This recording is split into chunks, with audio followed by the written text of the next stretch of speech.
ચાલો બહેનો, માના આશીર્વાદમાં તમારું સ્વાગત છે। આજે હું તમને ગૌરી વ્રત વિશે વાર્તા સંભળાવું અને તેનું ઉજવણું કઈ રીતે કરવું તે પણ કહું।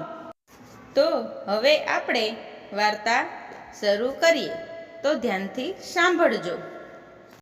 આ વ્રત અષાઢ સુદ 11ના દિવસે શરૂ કરવામાં આવે છે અને પૂનમના દિવસે પૂરું થાય છે। આ વ્રત પહેલું વહેલું પાર્વતીએ ગૌરી માએ કરેલું એટલે ગૌર વ્રત કહેવાય છે।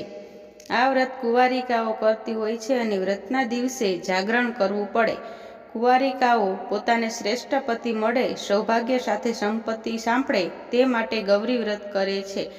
આ વ્રતને ગૌરમાનું વ્રત કે મોડાકાત વ્રત પણ કહે છે। અષાઢ સુદ પાંચમ એટલે કે અષાઢ માસની અજવાળી પાંચમે આડોશ પાડોશની બધી છોકરીઓ છાબડીઓ લઈ એક જગ્યાએ ભેગી થાય।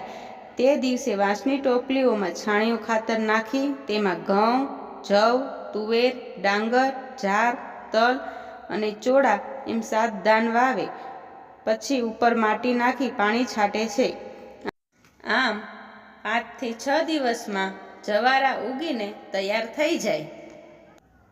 તે પછી 11ના દિવસે છોકરીઓ સવારે વહેલી ઉઠી નદીએ નાહવા જાય।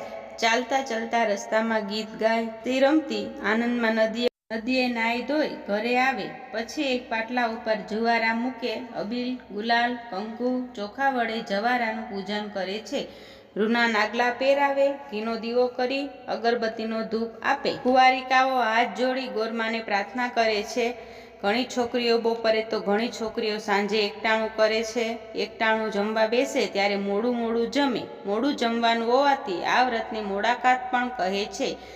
જમતી વખતે એક ઠેકાણે બેસીને જ જમાય। જમતી વખતે વચ્ચે ઊભું થવું નહીં। એકટાણું જમ્યા બાદ જો છોકરીઓને ભૂખ લાગે તો તેઓ ફળ, ફળાદી, ખારેક, ટોપરા વગેરે ફરાળી વસ્તુઓ ખાઈ શકાય છે।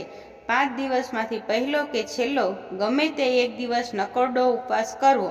તે દિવસે મોડું જમવું નહીં, પરંતુ ફળ, ફળાદી, ખારેક, ટોપરા વગેરે ખાઈ શકાય। વ્રતના 5 દિવસ સુધી છોકરીઓને સાંજના સમયે બાગ બગીચામાં જઈ આનંદથી રમે કૂદે છે।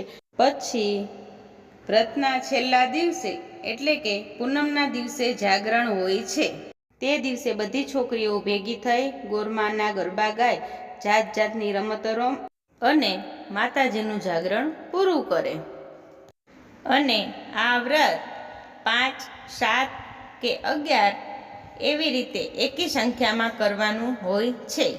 આ વ્રતમાં 5 વ્રત કરતી કુંવારી છોકરીઓને જમવા બોલાવવાની હોય છે અને તેને ચાંદલો કરી જમાડી અને વાટકી અને કટલેરી આપવાની હોય અને આ રીતે ગોરમાનું વ્રત પૂરું થાય છે।